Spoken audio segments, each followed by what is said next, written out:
Assalamualaikum warahmatullahi wabarakatuh. Selamat berjumpa kembali di channel kami, channel yang membahas tentang seputar dunia pendidikan. Bapak Ibu sekalian, dalam video kali ini saya akan menyampaikan tutorial tentang penggunaan aplikasi RHE, rencana hari efektif, atau juga bisa disebut sebagai alat untuk menyiapkan eh, buku kerja guru, terutama buku kerja 1, buku kerja 2, dan buku kerja 3. Atau juga bisa dikatakan bahwa alat ini dapat digunakan untuk melengkapi eh, atau menyusun rencana pembelajaran guru. Baiklah, Bapak Ibu sekalian, untuk lebih jelasnya, marilah kita ikuti penjelasan tutorial berikut ini.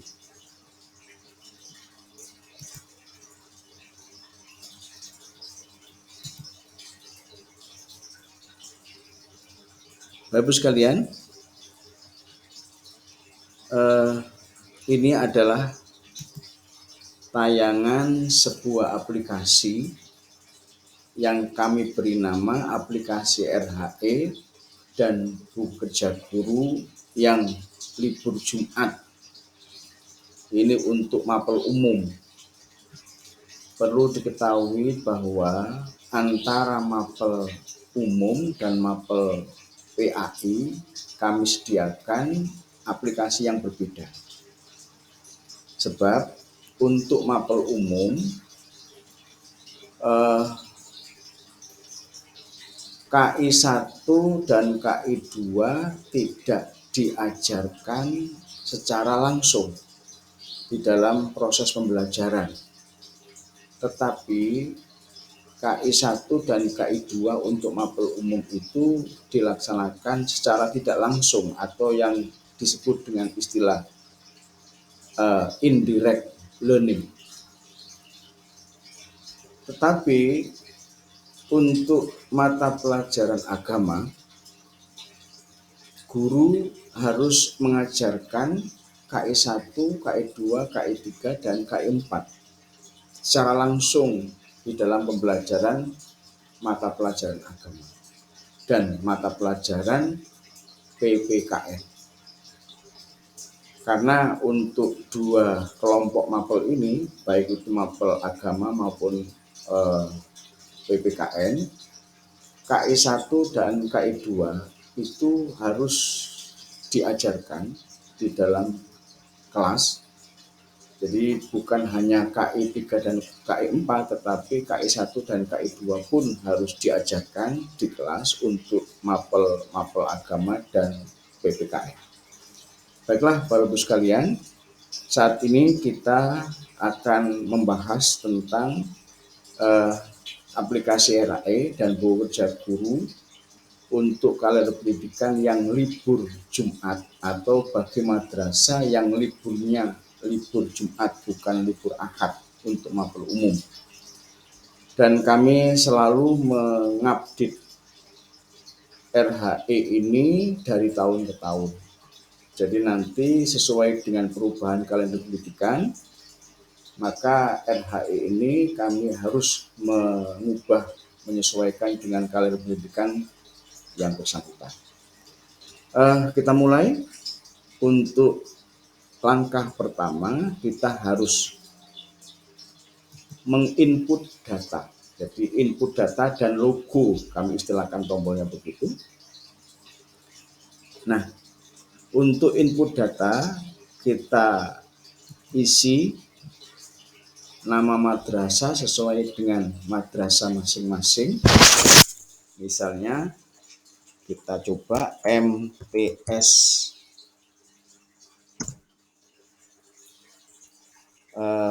Nurul Huda misalnya. Kemudian untuk kabupatennya bisa diubah. Kebetulan di sini adalah Kabupaten Lamongan. Kemudian alamatnya mana, kemudian kepala madrasah misalnya DRS Hasan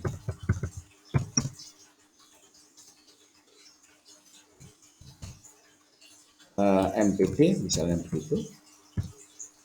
Kemudian NIP-nya bisa ditulis, kemudian nama waka kurikulumnya misalnya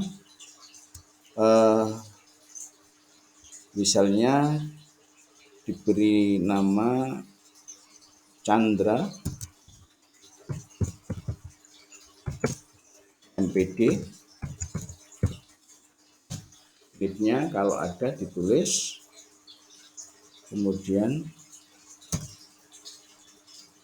nama guru misalnya Astuti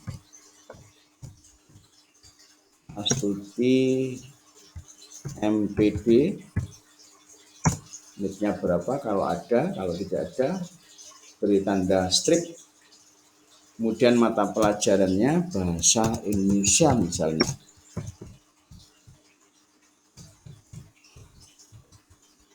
Ya. Nah, untuk kelasnya kita pilih kelas 7.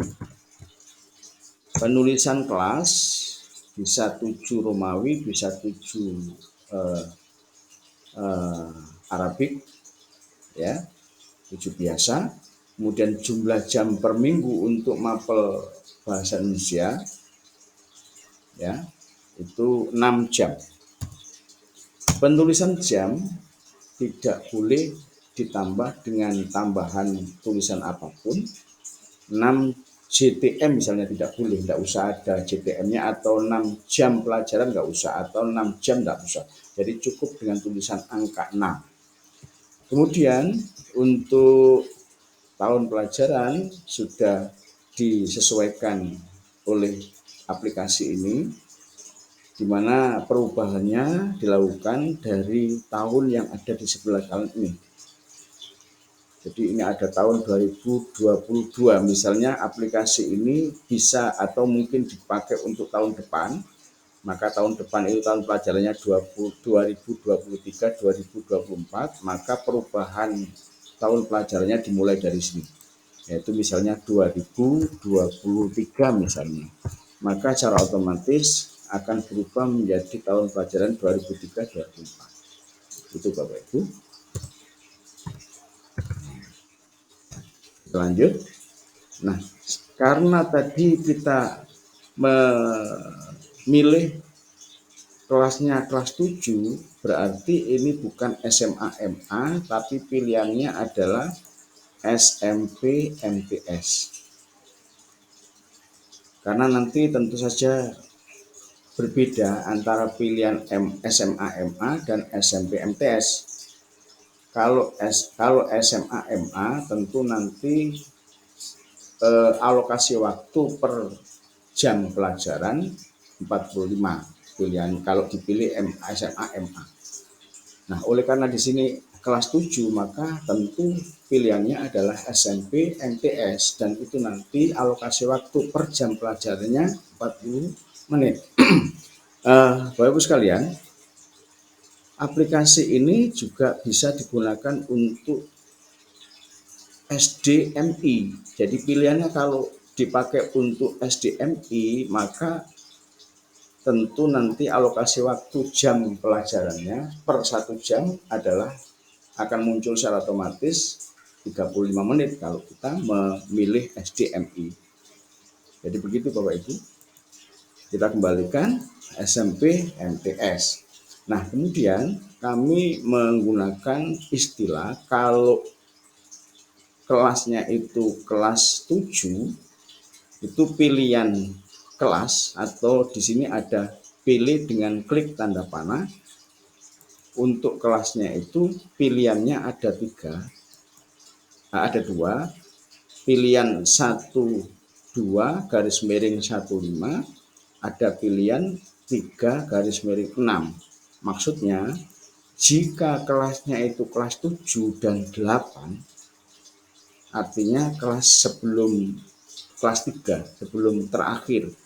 Maka pilihannya 1-2 untuk SMP MTS atau untuk SMA MA.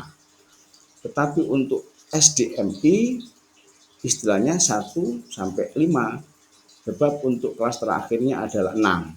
Sedangkan untuk SMP MTS MA SMA MA kelas sebelum terakhir adalah 1-2.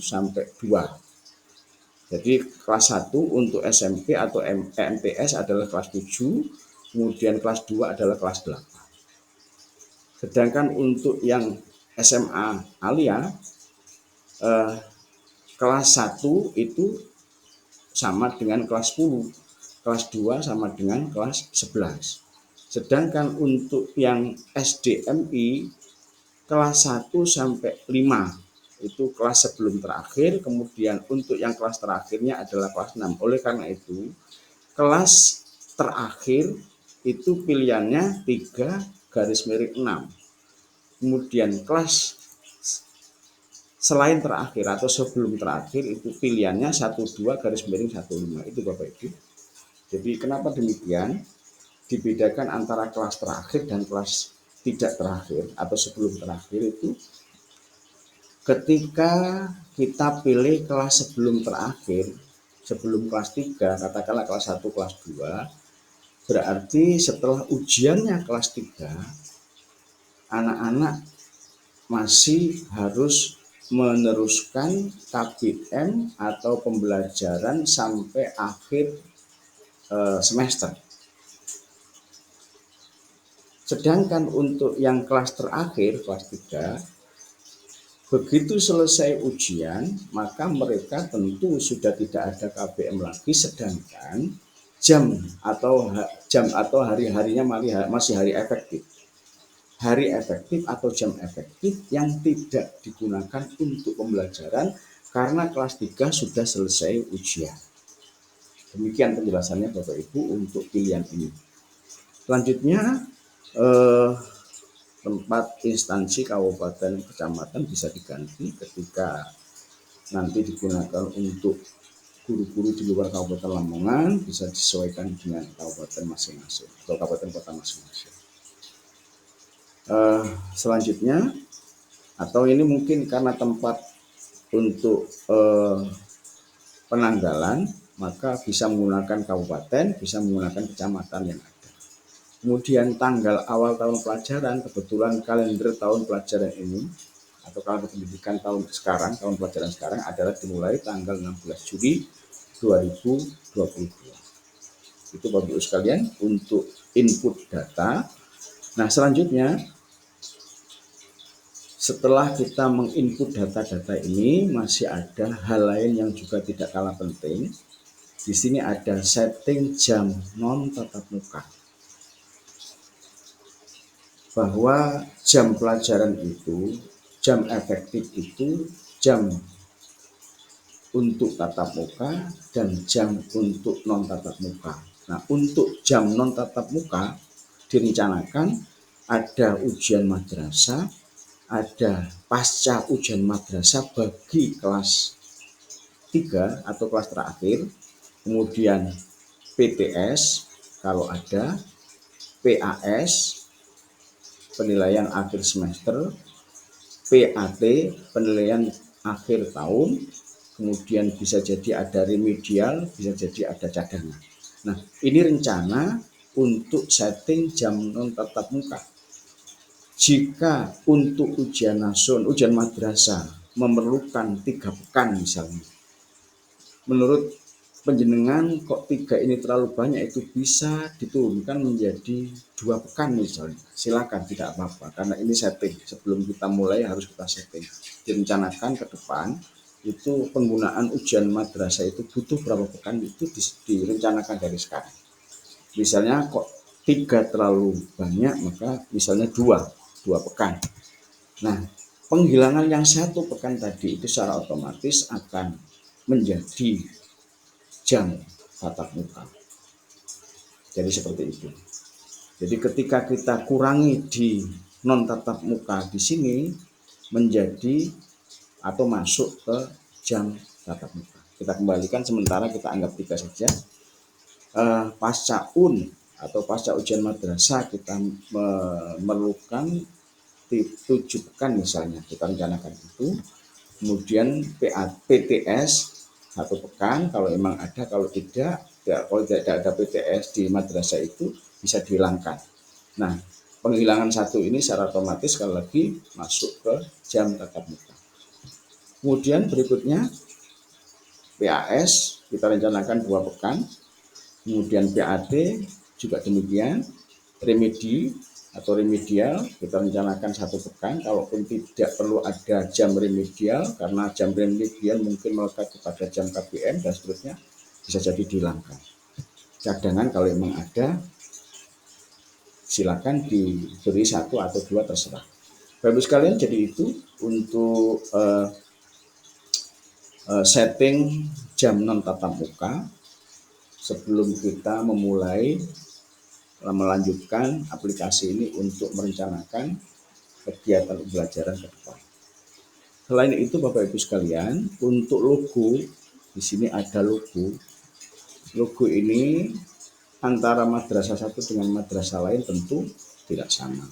Makanya kita gunakan logo sebagaimana madrasah itu punya. Maka cara menggantinya, klik logo ini kalau sudah ada tanda titik-titik di sekitar ini, kemudian klik kanan. Setelah itu di sini ada pilihan change picture. Kemana file yang mau kita ambil untuk mengganti logo ini, maka kita langsung bisa mengeklik from a file, kemudian kita cari, kemudian kita setting, langsung akan mengganti. Coba misalnya kita coba ya, kebetulan saya menempatkan di file ini misalnya ini ya, kita contohkan misalnya ambil Garuda logonya. Oke. Nah, perubahan yang ada di sini itu secara otomatis nanti akan mengubah logo di tempat lain seperti Kaldik misalnya. Jadi Kaldik ini sudah menggunakan logo Garuda. Jadi itu Bapak Ibu. Oke. Selanjutnya, kalau memang sudah selesai kita men-setting input data dan logo ini, kita masuk ke tahap yang kedua, tahap berikutnya, yaitu input KD. Bapak Ibu sekalian, KD perlu kita inputkan, jadi kita ambil dari daftar KIKD yang sudah kita punya sesuai dengan mapel masing-masing. Kita coba untuk membuka KD mapel bahasa Indonesia. Nah, inilah KD mapel bahasa Indonesia. Sebelum kita menginput, kita lihat dulu bahasa Indonesia kelas 7 itu jumlah KD-nya berapa dalam 1 tahun. Kita lihat. Ternyata ada 16 pasang KD Bapak Ibu. 16 pasang KD. 16 pasang KD ini kita bagi menjadi dua semester. Nah, biasanya untuk semester 1 atau semester ganjil itu diberikan alokasi yang lebih atau lebih banyak KD. Kemudian untuk semester genap lebih sedikit, karena memang biasanya untuk semester genap itu banyak kegiatan-kegiatan yang bisa mengganggu atau memotong jam pelajaran, sehingga tidak perlu diberikan KD banyak. KD lebih banyak diberi atau diletakkan atau diinputkan di semester ganjil. Jadi misalnya kalau 16, 10 KD, 10 pasang KD di semester ganjil, kemudian 6 pasang KD di semester genap. Jadi itu. Jadi untuk menyesuaikan semester antara ganjil dan genap itu memang beda.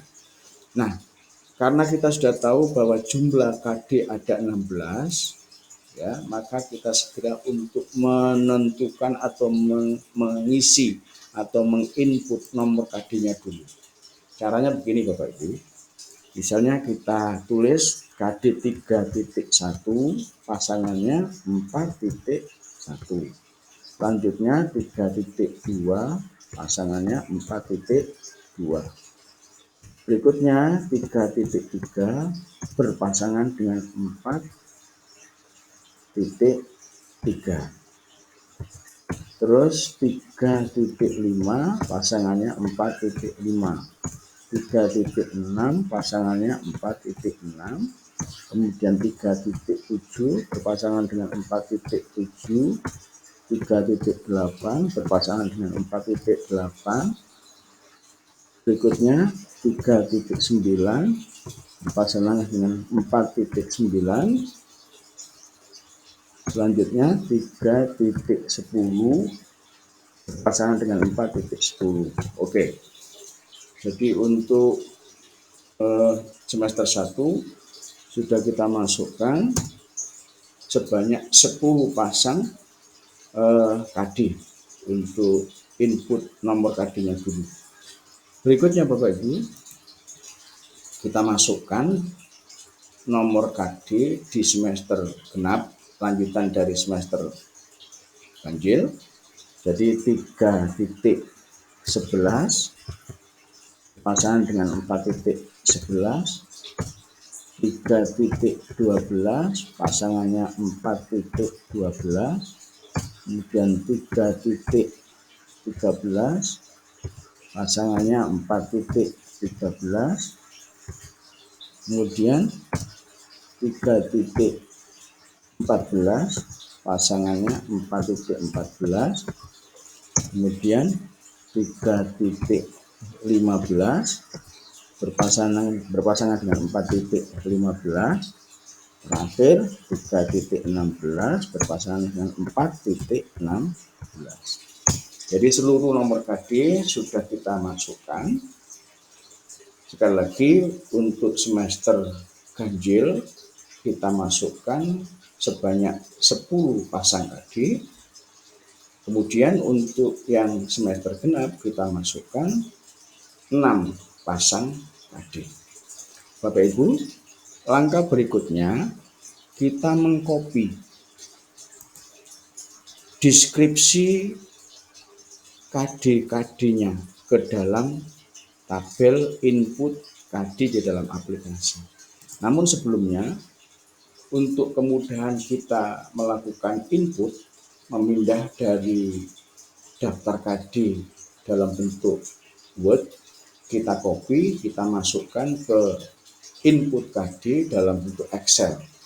Supaya enak, maka kita lakukan dalam bentuk bersebelahan, di mana untuk yang input KD kita letakkan di layar sebelah kiri, sedangkan untuk daftar KD dalam bentuk Word kita letakkan di layar sebelah kanan. Oke, Bapak Ibu sekalian, untuk bisa membagi dua layar yang sama, maka kita lakukan langsung supaya berada di sebelah kiri dengan cara tekan tombol window yang ada gambarnya bendera itu, tekan secara bersamaan, kemudian tekan untuk tombol panah ke kiri, sudah berada di sebelah kiri.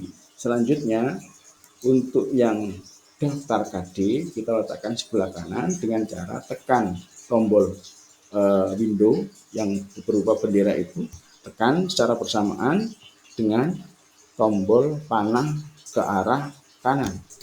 Nah, sudah berada bersebelahan Bapak Ibu. Karena penampilannya terlalu besar, maka perlu kita kecilkan. Nah, seperti ini supaya bisa tampil menyeluruh atau bisa tampil penuh dalam satu tampilan layar bersebelahan. Kemudian langkah berikutnya Bapak Ibu, setelah kita membagi seperti ini, segera kita lakukan copy paste. Kita mulai dari KD 3.1 dengan cara blok seluruh deskripsi KD-nya ya, kemudian kita copy dengan cara tekan Ctrl C. Berikutnya kita masuk ke input KD nomor KD 3.1. Ada dua cara Bapak Ibu. Cara pertama, setelah kita klik di bagian ini, kemudian kita letakkan kursor di formula bar. Setelah itu kita langsung paste dengan cara Ctrl V. Nah, setelah itu kita enter. Kenapa demikian? Kok tidak langsung paste saja? Karena kalau dari Word yang kita copy tadi kemudian kita paste secara langsung tanpa melalui copy paste special value, maka itu akan menyebabkan kerusakan di dalam tabel aplikasi. Oleh karena itu, cara yang paling aman dengan cara seperti tadi. Atau dengan cara lain, kita coba. Kita copy deskripsi KD untuk yang 4.1, Ctrl C Bapak Ibu, kemudian kita coba cara lain. Mungkin tidak lagi kita menggunakan klik di formula bar, tapi klik dua kali di bagian ini ya. Klik dua kali menyebabkan kursor berkedip-kedip di sel ini. Setelah sudah berkedip-kedip, maka kita tinggal tekan Ctrl V. Nah, enter. Kayaknya lebih enak begini daripada yang tadi, tapi sama hasilnya. Nah, berikutnya Bapak Ibu, KD 3.2 kita copy lagi, Ctrl C, kemudian di sel ini kita klik dua kali sehingga muncul kursor berkedip-kedip. Setelah itu langsung Ctrl V. Setelah itu enter. Pasangan berikutnya yaitu 4.2 kita copy, Ctrl C, kemudian klik dua kali, kemudian Ctrl V, enter. Nah, dua pasang KD sudah kita anggap cukup untuk contoh menginput KIKD. Oke. Tampilan KD ini perlu ada perbaikan Bapak Ibu. Sebab tampilannya masih belum sempurna, khususnya untuk yang KD 3.2. Kalimatnya sebelum selesai sudah turun di bawahnya, ini supaya tidak jelek atau penampilannya supaya bagus, maka kita geser atau kita pindah ke atasnya, yaitu dengan cara begini. Setelah kita masuk di sini, klik dua kali di bagian ini. Nah, ini kan merapat. Supaya tidak merapat berarti kita spasi. Setelah itu kita del ya, del, kemudian baru enter. Begitu pula ini Bapak Ibu. Supaya merapat, maka ini diklik dua kali. Ketika kursor berkedip-kedip merapat, maka supaya tidak merapat kita spasi. Setelah itu kita del. Nah, setelah selesai kita enter. Begitu Bapak Ibu. Dan seterusnya seperti itu.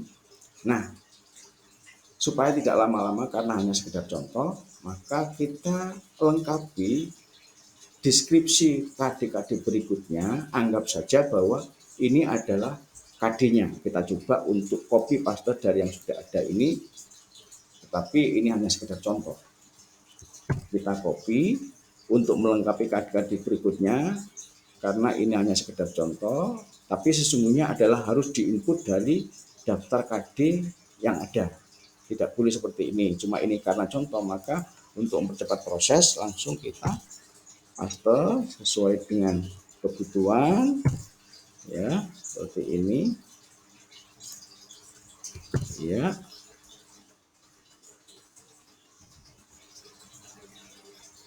Misalnya begini. Yang kekurangannya kita ambilkan dari I2 ini. Kemudian kita juga harus mengisi yang semester genap Bapak Ibu. Kita coba untuk melengkapinya dari sini saja. Nah, ini karena ada 6, kita sampai pada 4.6. copy deskripsinya, kemudian kita masuk ke, karena tampilannya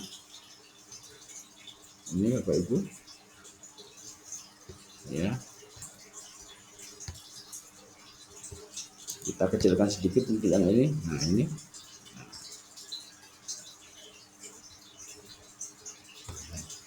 kita coba untuk memasukkan atau mengisi KD yang ada di semester genap dari kopi yang ada di sebuah semester ganjil. Kita langsung mengambilnya. Oke ya, jadi ini masih ada kurang 2 ya, kita copy, kita lengkapi dengan cara copy di atasnya. Oke, jadi input KD sudah selesai Bapak Ibu. Kita kembalikan layar dalam kondisi normal seperti ini, kemudian kita besarkan tampilannya, kita zoomkan ya. Oke, jadi sudah terisi semuanya, mulai dari KD, pasangan KD pertama sampai pasangan KD yang terakhir, kemudian baik di semester ganjil maupun di semester genap. Langkah berikutnya Bapak Ibu, setelah proses selesai dari input data dan input KD, maka proses atau alur berikutnya, tahapan selanjutnya adalah penetapan KD. Bukan ke yang lain, tapi harus ke penetapan KD. Dari input KD ke penetapan KD. Jangan salah Bapak Ibu. Jadi ini penting sekali karena tahapan ini nanti akan selalu berkaitan satu sama lain, tidak boleh dilompat. Kita coba untuk melakukan penetapan KD. Ini Bapak Ibu. Perlu diketahui bahwa ada 2 pilihan kita menyusun KKM. Jadi penetapan KKM, sekali lagi Bapak Ibu, saya salah untuk mengucapkan. Jadi penetapan KKM itu ada 2 cara. Cara yang pertama menggunakan rentang 1 sampai 3, cara kedua menggunakan rentang nilai 1 sampai 100. Kita coba untuk rentang 1 sampai 3. Nah, setelah itu ini belum muncul, belum tampil di layar. Untuk bisa memunculkan, maka di sini ada height 1, ada height 2. Height 1 untuk semester ganjil, height 2 untuk semester genap. Oke, kita coba. Supaya muncul kedua-duanya, baik semester ganjil maupun semester genap, height 2 juga demikian, kita klik ya, atau kita tekan. Nah, sudah tampil Bapak Ibu. Tampil ya, sudah tampil deskripsi KD-KD-nya dalam penetapan KKM. Nah, langkah berikutnya, karena penetapan KKM itu ada 3 aspek yang harus kita isi nilainya: kompleksitas, daya dukung, dan intake. Sekali lagi, ada 3 aspek dalam penetapan KKM, yaitu kompleksitas, daya dukung, intake. Cuma untuk kali ini, tapi sesungguhnya setelah ini juga harus diisi daya dukung dan intake. Untuk kali ini yang penting adalah aspek kompleksitas, karena kaitannya dengan sulit tidaknya KD yang ada. Jadi perlu diketahui atau dipahami bahwa pengisian angka atau nilai dalam aspek kompleksitas itu dengan cara semakin sulit KD yang ada, maka semakin rendah nilainya. Sebaliknya, semakin mudah KD yang ada, maka semakin tinggi nilai kompleksitasnya. Jadi di bawah tabel ini ada penjelasan Bapak Ibu ini. Jadi keterangan setiap aspek diisi dengan skor 1 sampai 3 karena pilihan kita adalah 1, 3 tadi. Kemudian aspek kompleksitas, semakin kompleks atau semakin sukar KD yang ada, maka nilainya semakin rendah. Sebaliknya untuk yang aspek daya dukung dan intake, semakin tinggi daya dukung maka nilainya semakin tinggi, begitu pula untuk intake. Jadi kebalikan dari kompleksitas. Oke Bapak Ibu, kita mulai untuk mengisi kompleksitas terlebih dahulu. Misalnya pasangan KD 3.1 dan 4.1 menurut guru bahasa Indonesia ini adalah sulit, berarti sulit itu diisi 1. Berikutnya ini dianggap sedang, berarti 2. Kemudian ini dianggap sulit lagi, berarti 1. Kok ini dianggap sulit, berarti juga 1. Oh ini mudah, berarti 3. Ini sedang, berarti 2. Ini sedang misalnya 2. Ini mudah 3. Ini sulit, sulit lagi 1. Ini sedang, misalnya ini sedang, kemudian ini sulit. Ini misalnya saja Bapak Ibu, nanti harus disesuaikan dengan real untuk KD-KD yang ada. Jadi kalau memang betul-betul sulit berarti kan harus nilai kompleksitasnya 1. Ini misalnya sedang, terus kemudian ini sulit lagi. Oke Bapak Ibu, sudah kita tetapkan ya, sudah kita tetapkan KD kompleksitas untuk KD-KD-nya. Untuk daya dukung juga demikian, sesuaikan dengan daya dukung yang ada. Kalau memang daya dukung untuk KD ini terpenuhi, maka atau ada daya dukungnya, maka harus diisi 3. Kalau tidak ada daya dukung atau daya dukungnya sedang, 2. Kalau memang daya dukungnya tidak ada sama sekali atau sedikit sekali, maka 1. Jadi kebalikan dari kompleksitas. Itu Bapak Ibu, untuk sementara kita utamakan untuk yang kompleksitas karena kaitannya dengan penetapan alokasi waktu. Kalau sudah selesai kita pindah atau beralih ke prota. Jadi sekali lagi, tahap awal pertama kita input data, setelah input data input KD, setelah input KD penetapan KKM, setelah itu kita masuk ke prota Bapak Ibu. Oke. Jadi prota sebagaimana yang lain, kita mencoba untuk membukanya terlebih dahulu dengan cara tekan tombol hide 1 dan tekan tombol hide 2. Jadi tekan tombol hide 1 itu artinya membuka prota untuk semester ganjil, kemudian hide 2 itu prota semester genap. Bapak Ibu sekalian, setelah muncul KD-KD-nya yang ada, KD-KD yang ada, maka ini sudah ada petunjuk. Setiap KD, setiap pasangan KD sudah diberikan petunjuk bahwa sesuai dengan apa yang sudah kita isikan di dalam penetapan KKM tadi, sudah sekarang muncul petunjuk sulit untuk pasangan KD yang pertama. Pasangan KD yang kedua sedang. Kemudian KD berikutnya sulit dan seterusnya. Nah, sesuai dengan petunjuk yang ada, kita menetapkan alokasi waktu. Jadi supaya tidak serampangan atau sembarangan kita mengisi waktu, alokasi waktu.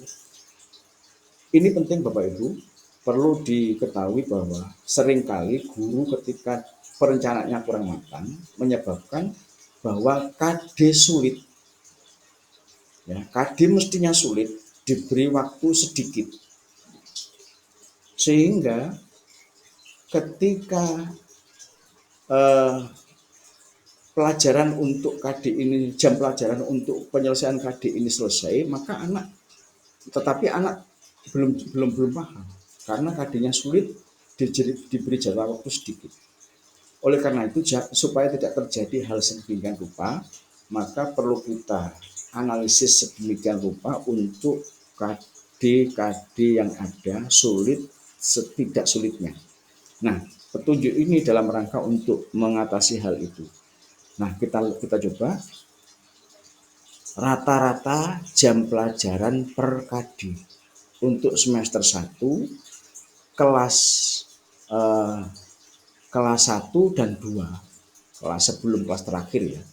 Itu rata-rata KD-nya 12 jam.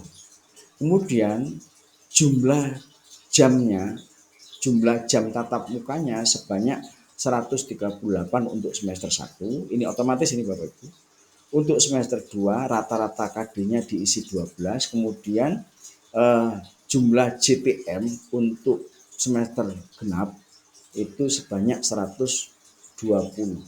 Nah, ini sebagai petunjuk bahwa nanti ketika kita mengisi tidak boleh lebih dari 138 untuk semester 1 atau kurang 100 dari 138 juga nggak boleh untuk semester 1. Semester 2 juga demikian Bapak Ibu. Oke, kita mulai. Rata-ratanya 12. Rata-rata itu kalau KD-nya sulit berarti harus di atas rata-rata, di atas 12. KD sedang berarti sama dengan rata-rata isiannya ya, sama dengan rata-rata yaitu 12. Kalau KD-nya KD muda berarti alokasi waktunya harus diisi di bawah 12. Upayakan pengisian alokasi waktu itu benar. Nah, kita coba. Karena ini sulit, maka harus di atas rata-rata. Bisa jadi 14 atau bisa jadi 16. Kita coba 14 dulu. Kemudian sedang berarti 12. Kemudian ini ada sulit 14. Kemudian ini sulit lagi 14. Kemudian ini sedang mudah berarti 3. Mudah berarti di bawah 12, 10. Kemudian sedang berarti oke. Ya, kita ulangi. Untuk yang sedang berarti 12. Berikutnya ini sedang 12 lagi, ini mudah berarti 10. Ini sulit berarti 14. Jumlahnya 142 kebanyakan Bapak Ibu. Berarti nanti harus ada yang diturunkan 4 nilai, 4 angka. Bisa jadi yang ini bukan 14, misalnya 12. Ya.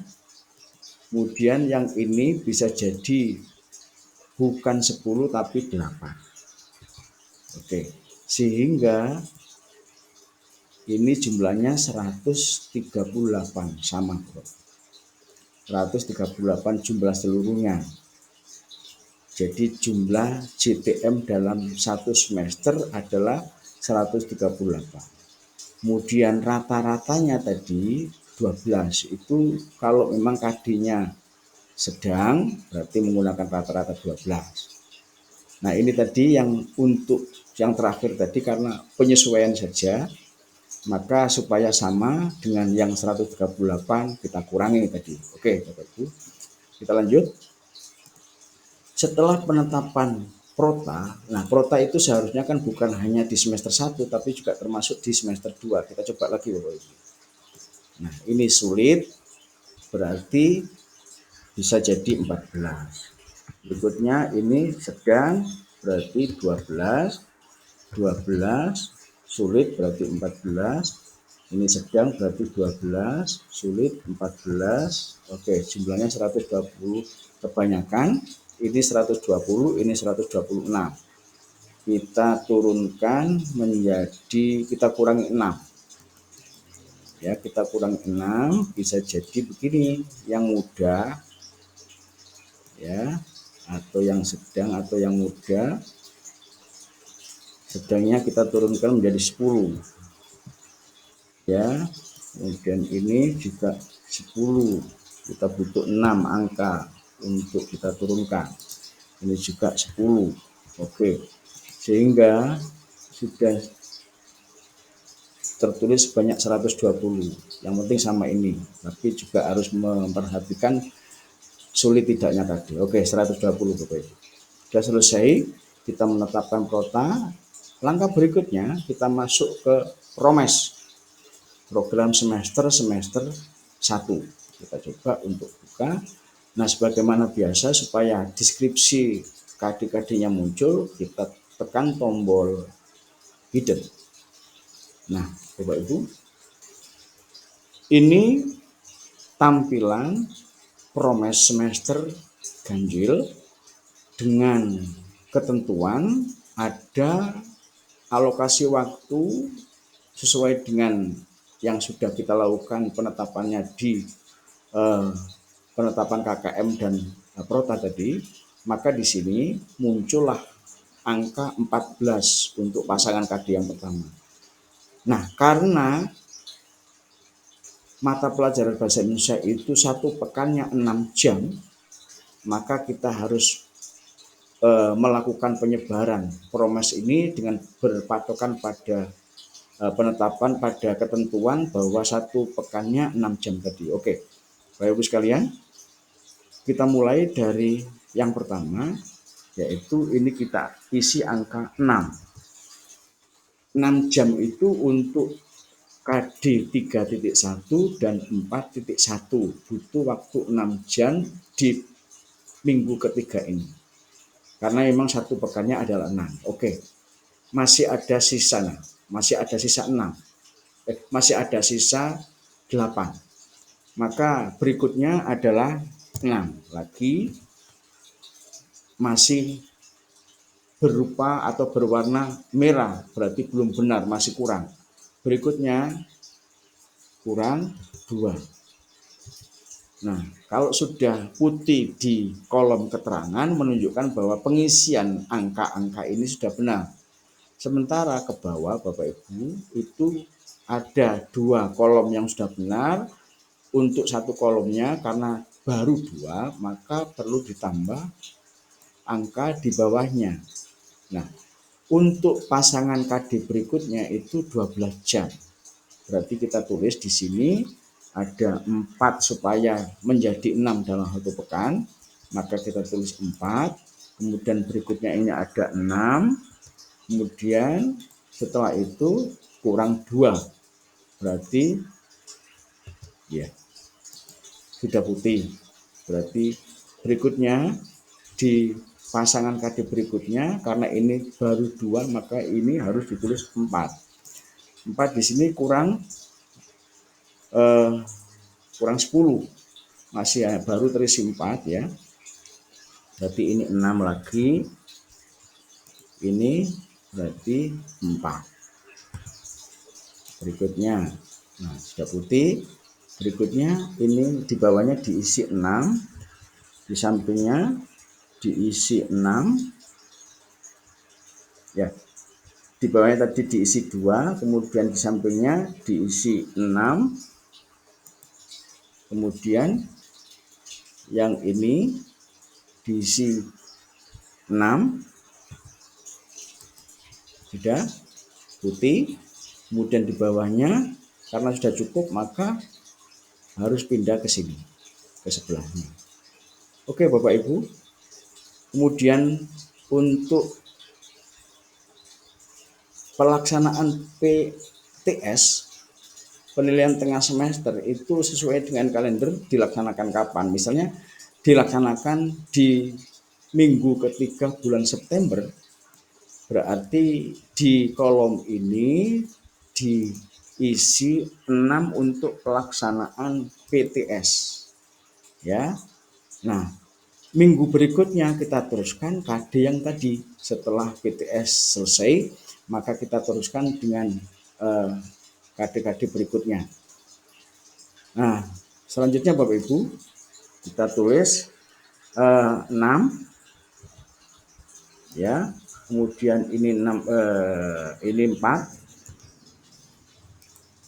Nah, sudah putih, kemudian di bawahnya ditulis 2, di sebelahnya ditulis 6, kemudian di sebelahnya lagi ditulis 4. Nah, di bawahnya ditulis 2, kemudian di sampingnya ditulis 6, kemudian di sampingnya lagi ditulis 4.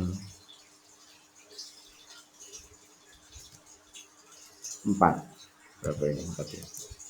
Oke ya 4. Di bawahnya ditulis 2, kemudian di sampingnya ditulis 6. Sudah cukup. Kemudian berikutnya ditulis 6 dan ini 6. Selanjutnya untuk karena ini sudah digunakan pada saat tengah semester, maka langsung ke bawahnya yaitu 6, 6. Ya, di sini kemudian 6, kemudian yang terakhir adalah 6. Oke, Bapak Ibu. Nah, kalau sudah berwarna putih baik di kolom keterangan maupun di kolom jumlah jam bawah ini, dan angka-angkanya sudah menunjukkan angka 6, bahwa per pekan itu menggunakan 6 jam pelajaran, maka jumlah totalnya adalah 138 sebagaimana yang tadi dicatat atau ditampilkan di prota bahwa 138 untuk semester ganjil, 120 untuk semester genap. Jadi itu Bapak Ibu, untuk penyusunan promes sudah selesai, penyebaran waktunya dan sudah benar, maka kita langsung ke berikutnya. Kita anggap proses untuk promes semester genap juga sama dengan semester ganjil prosesnya. Jadi caranya seperti tadi. Selanjutnya Bapak Ibu, langkah berikutnya, tahap berikutnya adalah kita melakukan rencana penilaian. Kita klik hidden 1, kemudian hidden 2. Bapak Ibu, di dalam rencana penilaian ini sudah terisi beberapa hal, yaitu kolom kompetensi dasar, KD-nya sudah ada, kemudian alokasi waktu juga sudah dimunculkan sesuai dengan apa yang kita lakukan tadi, maka tinggal kolom-kolom lain seperti materi pokok atau pokok bahasan, materi atau pokok bahasan ini yang harus kita isi. Kemudian rencana-rencana penilaian, baik itu rencana penilaian untuk KI 3 maupun rencana penilaian untuk KI 4. Oke Bapak Ibu, untuk pengisian kolom materi atau pokok bahasan diambil dari silabus yang sudah kita miliki. Nah, kita coba untuk buka silabus Bapak Ibu. Nah, ini adalah silabus yang sudah kita miliki. Silabus itu sudah disiapkan oleh pemerintah Bapak Ibu. Tugas kita setelah kita punya silabus, kita membuat pengembangan silabus. Jadi bukan berarti ketika kita sudah punya silabus dari pemerintah kemudian kita tidak menggunakan atau tidak menyusun pengembangan silabus, dan salah Bapak Ibu. Jadi tugas setiap guru itu harus membuat pengembangan silabus yang minimal kolom yang harus disediakan untuk pengembangan itu sebanyak 6. Jadi 3 kolom untuk silabus yang disediakan oleh pemerintah, ditambah 3 kolom lagi untuk pengembangan. Oke Bapak Ibu, materi pokok bisa diambil di sini. Jadi 3.1 dan 4.1 itu materi pokoknya adalah teks deskripsi, kemudian pengertian teks deskripsi dan seterusnya. Ini kita copy ya.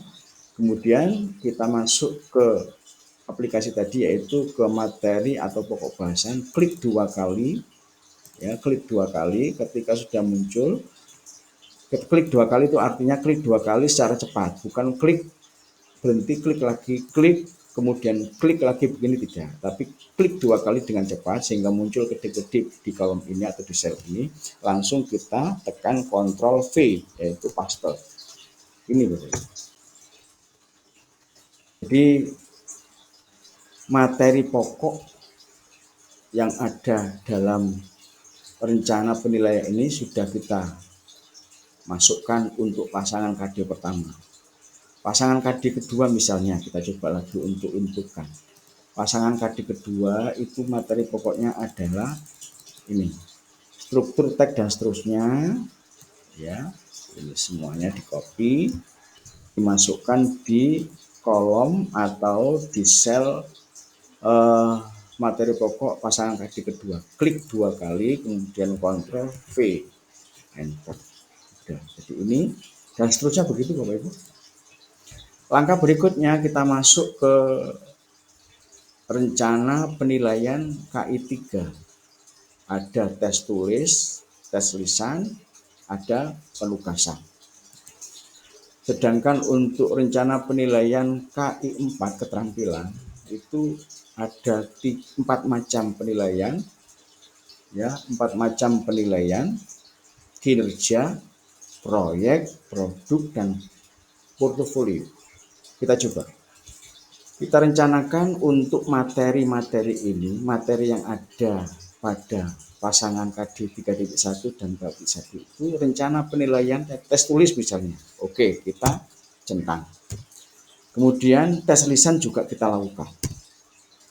Apakah penugasan kita lakukan juga pada pasangan KD ini? Kalau memang iya juga di berarti nanti untuk silabus, pengembangan silabusnya, rencana penilaiannya harus sesuai dengan apa yang kita rencanakan di penetapan atau perencanaan penilaian ini. Berikutnya, apakah untuk keterampilan kita merencanakan penilaian kinerja? Oke, kalau iya berarti oke, dicentang. Proyek apakah iya? Oke, kalau iya. Kemudian kalau produk tidak, nggak usah. Kalau memang portofolio juga tidak perlu. Berarti menunjukkan bahwa untuk pasangan KD ini, KI 4-nya direncanakan ada penilaian kinerja dan penilaian proyek. Begitu pula untuk yang pasangan KD kedua. Ada tes tulis, cukup dengan tes tulis dan penugasan, monggo. Jadi nanti untuk prota dan RPP-nya itu harus sesuai dengan apa yang direncanakan. Kemudian untuk ini kok produk misalnya dan portofolio, ya, produk dan portofolio. Jadi untuk penilaian keterampilan nanti dibuat di RPP-nya atau silabusnya sesuai dengan yang direncanakan pada rencana penilaian ini. Anggap saja semuanya sudah diisi Bapak Ibu, supaya tidak lama-lama, yang penting caranya kita paham. Langkah berikutnya, kalau sudah selesai, maka kita menuju ke, di sini ada jurnal, ya, ada jurnal harian. Kalau penjenengan tertarik untuk menggunakan ini, maka di sini disediakan, ya, jurnal harian Bapak Ibu ketika nanti melakukan kegiatan pembelajaran di kelas, maka jurnal ini bisa dipakai. Nah, ketika penjenengan memakai format ini, maka tinggal mengisi tanggal berapa untuk KD ini disampaikan di kelas. Ini ada jumlah pekan. Ada jumlah pekan 3 untuk pasangan KD ini, 3 pekan. Kemudian jam ke berapa nanti penjenengan harus tampil. Ketika ini dirasa barisnya masih kurang untuk pasangan KD, penjenengan nanti bisa mengubah atau menambah dengan cara buka dulu proteksinya dengan cara klik review, kemudian di sini ada unprotect, diklik, setelah itu masukkan password angka 1. Nah, ketika sudah terbuka, maka supaya mistar atau penggaris di samping ini atau di tepi ini muncul, maka klik view, kemudian di sini ada heading dicentang, maka tampil seperti ini. Ketika sudah tampil Bapak Ibu, lakukan penambahan baris dengan klik di bagian mistar untuk baris di bawah yang akan ditambah. Maka begini, kalau ingin menambah 1 berarti cukup 1, kalau 2 berarti digeser sampai 2, kemudian klik kanan, setelah itu insert. Nah, di sini sudah tambah 2 Bapak Ibu, tinggal kita sesuaikan lebar tidaknya, ya, disesuaikan seperti ini. Baru kita gunakan untuk menambah tambahan-tambahan kegiatan dalam jurnal kegiatan ini. Oke, itu Bapak Ibu, termasuk juga materi pokoknya diisi, kemudian catatan tugasnya apa ketika melakukan pembelajaran di kelas 1 itu. Oke, berikutnya kita percepat Bapak Ibu. Berikutnya ada daftar hadir. Daftar hadir ini kalau belum terisi input data siswa, maka tentu tidak akan muncul. Nah, di sini disediakan sampai 4 paralel. kelas 7-nya ada 4, berarti kelas 7A, B, C, D. Nah, mungkin hanya ada satu paralel, misalnya di sini tertulis nama Andi, kemudian Rudi, Andika, Puput, misalnya begitu. Nah, ketika sudah terisi di input data siswa, maka kita bisa membuka daftar hadir untuk semester 1, kemudian paralel A, kemudian hiddennya dibuka. Nah, hidden 1 berarti semester 1, hidden 2 berarti semester 2, Bapak Ibu.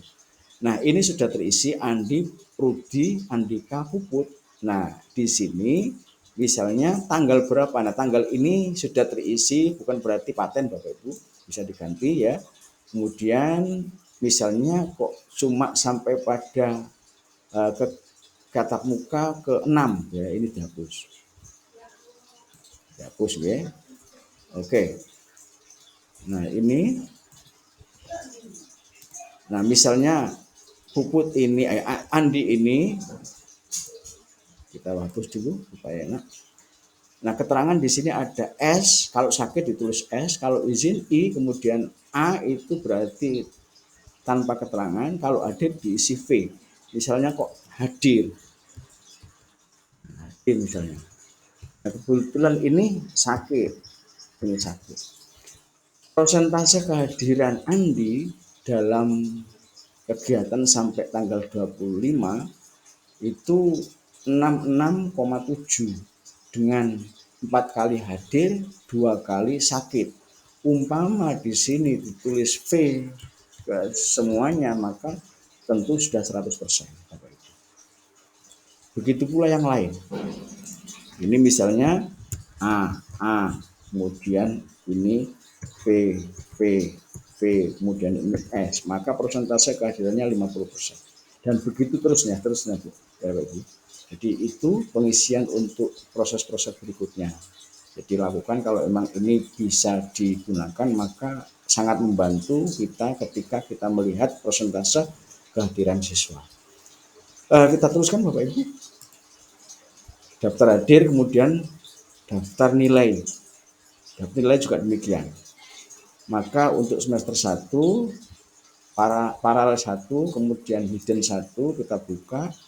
Ada nilai di sini. Andi misalnya kok dapat 78 nilainya untuk KD 3.1. Kemudian ini untuk KD 3.2 ulang harian kedua kok 80, kemudian ini 79, misalnya begitu. Kemudian PPS-nya misalnya 80, kemudian PAS-nya 75, maka nilai rapotnya adalah 78, dan seterusnya Bapak Ibu. Ini bisa digunakan untuk kita gunakan penilaian ya, tempat untuk penilaian peserta didik yang kita ajar. Selanjutnya Bapak Ibu, saya kira itu bisa dipelajari.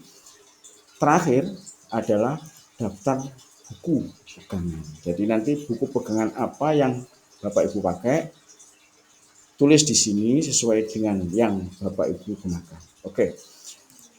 Kalau sudah selesai Bapak Ibu, maka langkah berikutnya kita tinggal mengekspor masing-masing yang kita lakukan dengan cara tekan tombol save di masing-masing bagian.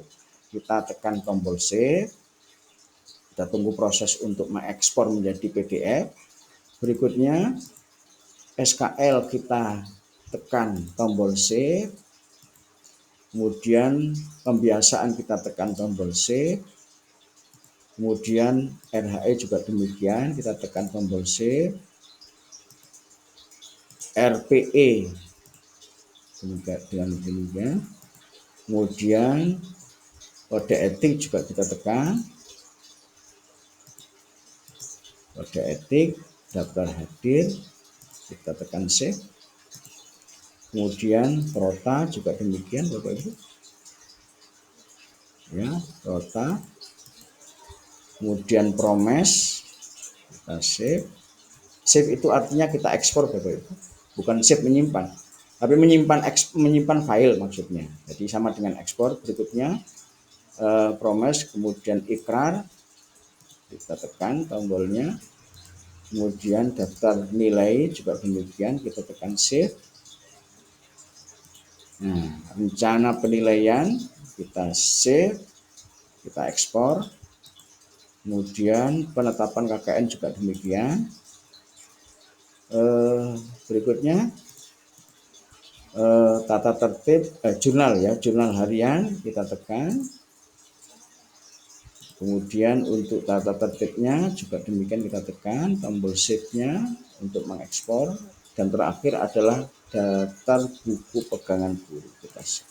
Oke Bapak Ibu sekalian, setelah selesai untuk mengekspor semua bagian, maka selanjutnya kita lihat hasilnya di tempat ya, di tempat file RHE kita simpan. Nah, kebetulan adalah di sini, di materi pendampingan, materi MTS, kemudian di sini ada RHE, kita klik foldernya ini, maka simpanan ekspor tadi itu terletak di sini. Jadi buku kerja 1 KKM, buku kerja 1 rencana penilaian, buku kerja 1 SKL.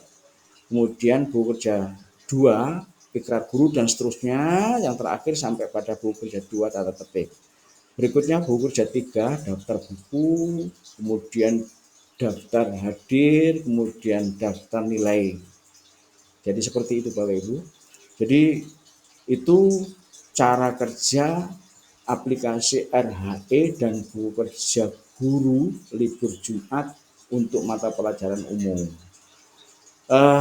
Demikian Bapak Ibu sekalian, ada kurang dan lebihnya mohon maaf. Jangan lupa tekan like, kemudian share, subscribe, dan jangan lupa tekan tombol lonceng. Terima kasih atas perhatiannya, dan saya akhiri. Assalamualaikum warahmatullahi wabarakatuh.